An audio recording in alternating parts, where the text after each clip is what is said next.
दोस्तों, जंग में बड़ी खबर इराक से सामने आ रही है, जहां इराकी रेजिस्टेंस ने इजरायली मिलिट्री बेस के ऊपर हमला किया है। ये हमला कहीं और नहीं बल्कि जॉर्डन के अंदर किया गया है, जहां ड्रोन जो हैं ताबड़तोड़ बरसाए गए हैं, जिसका वीडियो भी सामने आया है। इन तमाम चीज़ों को आपके सामने रखूंगा, पर सबसे पहले अपील कि पल पल न्यूज़ को सब्सक्राइब कीजिए, बेल आइकॉन दबाइए, वीडियो को ज़्यादा से ज़्यादा शेयर कीजिए, लाइक कीजिए, कमेंट कीजिए और सच्ची पत्रकारिता को बचाने के लिए चैनल को ज्वाइन कीजिए। जिस तरीके से तमाम चीज़ें जंग में सामने आ रही हैं, किस तरीके से वीडियो सामने आया है, पहले इस वीडियो पर नजर डालिए।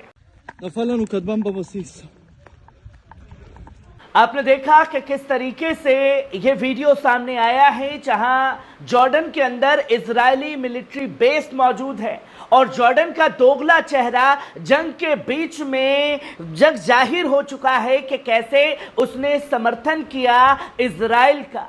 जहां तमाम देशों को संपर्क तोड़ने थे, वहां ऐसे देशों ने खुल करके गद्दारी की है। पर इस्लामिक मुखालफत ने इराक में ऐलान कर दिया कि उसने जॉर्डन वादी के करीब एक इजरायली निशाने पर ड्रोन का इस्तेमाल करके बड़ा हमला किया है। इससे पहले अल नकाब इलाके में सायरन बजाए गए थे और इजरायली मीडिया ने इस बात के बारे में बताया था कि ड्रोन ने रमन एयरबेस को निशाना बनाया था और इसे इंटरसेप्ट करने से रोकने में नाकामयाबी हासिल की है इजरायली फौजियों ने,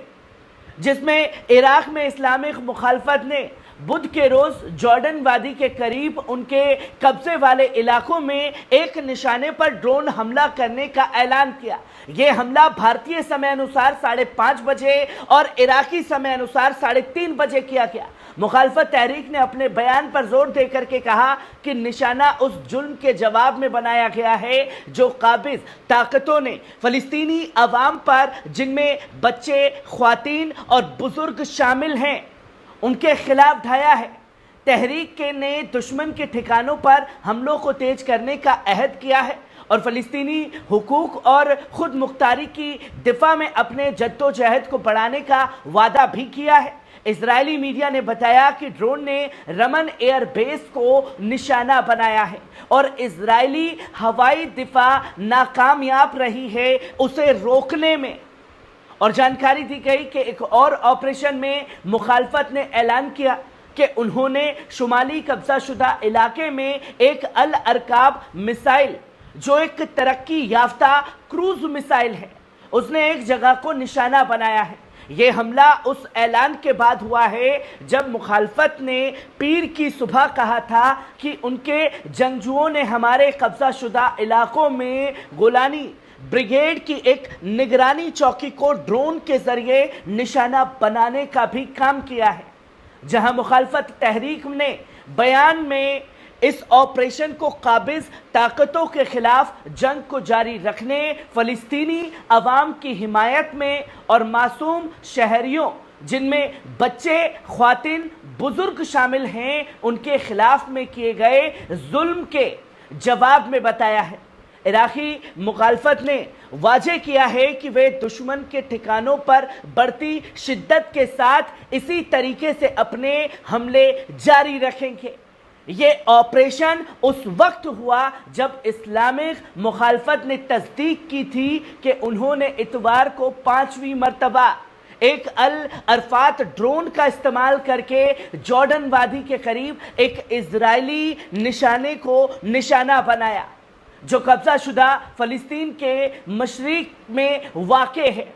जहां यह खुल करके ऐलान कर दिया गया है कि इराकी रेजिस्टेंस रुकने वाले नहीं हैं, पर इराकी रेजिस्टेंस ही नहीं बल्कि इराकी वजीर आजम मोहम्मद शिया अल सुदानी ने सोमवार को न्यूयॉर्क में अरब रहनुमाओं का एक फौरी इजलास बुलाने की दरख्वास्त की है, जो संयुक्त रियासतों की 69वीं जनरल असेंबली के मौके पर इजराइल के लबनान पर होने वाले जानलेवा हमलों पर गुफ्तगू के लिए होगी। जहां इराकी हुकूमत ने भी अपने अंदेशे साफ दे दिए हैं इराक न्यूयॉर्क में मौजूद अरब वफूद के रहनुमाओं के लिए एक फौरी इजलास की दरख्वास्त करता है और इसके लिए काम कर रहा है ताकि हमारे पुरअमन लोगों पर ज़योनिस्टी जारिहाना हमलों के असरात जायज़ लिया जा सके। अल-सुदानी ने अपने दफ्तर से जारी बयान में ये साफ तौर पर कहा है कि उन्होंने इजराइल की जुर्माना सरगर्मियों को रोकने और फ़लस्तीन और लबनान इजराइली खिलाफ वज़ीरियों के खिलाफ आलमी राय आमा को मुतहरिक करने के लिए मुश्तरका अमल की अपील करते हैं। इसी बयान में इराकी वज़ीर आज़म ने यह भी कहा कि इराक ने लबनान को इंसानी इमदाद पहुंचाने के लिए फ़िज़ाई और ज़मीनी रास्तों के ज़रिए एक निज़ाम कायम कर रखा है। ख़ासतौर पर अस्पतालों में पूरी तरीके से मदद दी जा रही है। इजराइल ने जनूबी और मशरिकी लबनान में बड़े पैमाने पर हवाई हमले किए हैं और मुल्क के सेहत के इदारों के मुताबिक कम से कम 492 लोग हलाक हो चुके हैं, जिनमें 35 बच्चे शामिल हैं और 1645 से ज़्यादा ज़ख्मी हुए हैं। ये हमले पीर की सुबह से जारी हैं और हज़ारों अफराद को अपने घर छोड़कर भागने पर मजबूर कर दिया गया है। जहां हिजबुल्लाह और इजराइल सरहद पार जंग में मसरूफ़ है जब से इजराइल ने गाज़ा पर जंग शुरू की है, जिनमें 41,400 से ज़्यादा लोग शहीद हो गए हैं, जिनमें ज़्यादातर औरतें बच्चे शामिल हैं। ये जंग हमास के सरहद पार के बाद 7 अक्टूबर को पिछले साल शुरू हुई थी, जिसमें यह बताया गया कि इजरायली अफवाज ने लबनान पर अपने हमलों में शिद्दत पैदा कर दी है। बाबर की परवाह किए बिना आलमी बिरादरी उन्हें गाज़ा के तसादुम को इलाके तक फैलाने के खतरनाक से आगाह कर चुकी है कि इसे रोकना हर किसी की जिम्मेदारी है और इससे पीछे नहीं हटा जा सकता। और इराकी रेजिस्टेंस ने ये साफ तौर पर संकेत उन 57 मुस्लिम देशों को दे दिए हैं जो अभी भी इजराइल के साथ कंधे से कंधा मिला करके चलना चाहते हैं। और इराकी रेजिस्टेंस ने